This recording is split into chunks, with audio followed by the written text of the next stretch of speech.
안녕하세요. 저는 은혜아평강교회 송진명 목사입니다.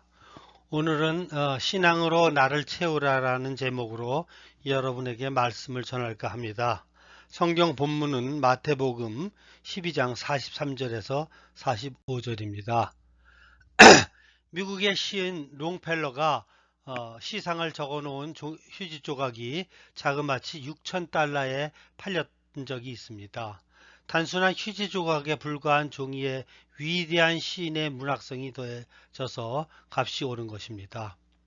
피카소가 대생을 해놓은 종이 조각은 무려 수백만 달러의 가치가 있다고 합니다. 그것은 그 종이에 담겨진 작가의 예술론 때문입니다. 손바닥 크기의 종이 조각에 미국 정부가 독수리 그림의 도장을 찍으면 그것은 100달러짜리 지폐로 변합니다. 그리고 그 돈의 가치는 세계 어느 나라에서도 인정해 줍니다. 그것은 종이 조각에 찍힌 미국 정부의 보증을 믿기 때문입니다. 인간 자체로는 한없이 나약한 존재입니다. 그러나 인간의 영혼에 무엇이 담겨 있느냐에 따라서 그 사람은 달라지는 것입니다. 그 사람의 인격을 보증해주는 존재가 누구냐에 따라서 우리의 삶이 달라집니다. 그런데 만약 그 담겨져야 할 것에 담겨지지 않는 인간이라면 불행합니다. 또한 자신이 무엇을 담고 살아야 할지를 모르고 평생을 사는 인간도 불행한 것입니다. 사실은 사람이 가장 똑똑하고 가치 있는 존재 같아도 한편으로는 자기를 모르고 자기에게 속고 사는 가장 어리석은 존재이기도 합니다. 의사이자 심리학자인 빅터 프랭크는 이런 공허감과 무의미에 시달리는 인간 상태를 철학적으로 존재적 진공 상태라는 말로 표현했습니다. 겉사람은 멀쩡한 것 같은데 속이 텅 비어 있는 진공 상태라는 것입니다. 빈 깡통 같은 존재라는 얘기입니다.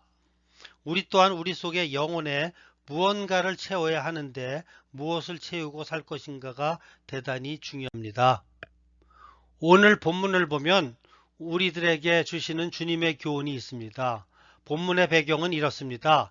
예수님께서 병자들을 고치고 기적을 일으키며 메시아 되심을 증명하자 노골적인 반감을 드러내던 당시의 종교 지도자들, 즉 바리새인들과 서기관들이 예수님을 정죄하기 위하여 호시탐탐 기회를 엿보고 있습니다.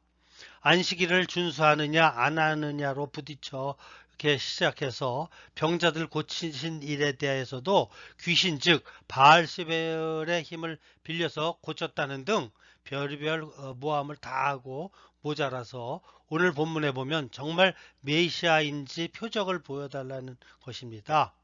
그러나 이미 이들의 마음속에는 예수님을 받아들일 생각이 없습니다. 그러면서도 표적을 구하는 것은 예수님을 메시아로 인정하고 믿으려고 하는 것이 아니라 비난하고 정죄할 거리를 찾으려고 하는 행위입니다. 이들의 삐뚤어진 신앙을 알고 계신 예수님께서 그들의 마음속에 영혼 속에 매사를 그렇게 부정적이고 불신앙적인 시각으로 보지 말고 제대로 된 것을 담고 살라고 비유로 빈집의 비유를 들려주시면서 당시 유대인들의 영적인 상태를 꼬집어주고 계십니다. 자, 봅시다. 여기에 빈집이 있습니다. 깨끗이 수리된 집입니다. 그런데 아무도 살지 않습니다. 물론 실제 집이 아니라 영적 상태를 비유하는 것입니다.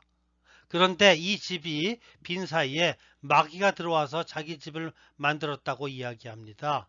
주인이 없는 사이에 주인이 바뀌어 버렸다는 이야기입니다. 이거야 되겠습니까? 아니, 이래서는 안 될 일입니다. 그런데 여러분, 이렇게 된 애초의 원인은 어디에 있는 것입니까? 문제는 빈집입니다. 집이 비어 있었습니다. 그런데 시간이 지나도 주인이 돌아오지 않는 것입니다. 결국은 사탄이 주인 행세를 하고 앉았습니다. 아마 처음에는 사탄도 들어왔다 나갔다 했겠지요.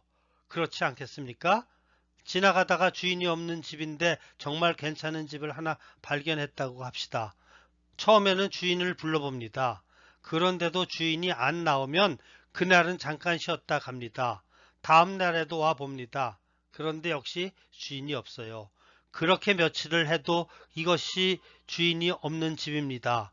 그래서 아예 들어와 앉아버립니다. 우리 마음이 채워져야 할 것으로 채워지지 않고 공허하게 비어 있으면 처음에 사탄이 입지를 해봅니다.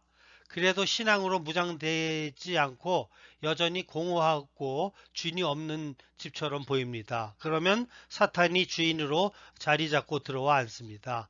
그렇게 되면 늦은 것입니다. 마음도 신앙도 사탄에게 주인 자리를 다 내줘 버렸으니 어떻게 합니까? 이게 안 되는 것이거든요. 가만히 보면 희한하게도 우리 허름하고 무너지기 일보 직전의 집이라도 사람이 살면 아무 문제가 없습니다. 그러나 아무리 잘 지어지고 훌륭한 집일지라도 사람이 살지 않는 집은 문제가 있습니다. 그런데 오늘 본문의 집이 바로 근본적인 문제를 안고 있는 집입니다. 잘 수리하고 잘 깨끗하게 청소된 집인데 사람이 살지 않습니다. 그래서 처음에는 마귀라는 놈이 혼자서 몇 번 쉬다가 나중에는 엉뚱하게 7마귀가 들어가서 자기 집을 만들었다는 이야기입니다. 비어있는 집이 이렇게 위험한 것입니다. 하물며 우리의 인격, 마음, 생각이야 오죽하겠습니까?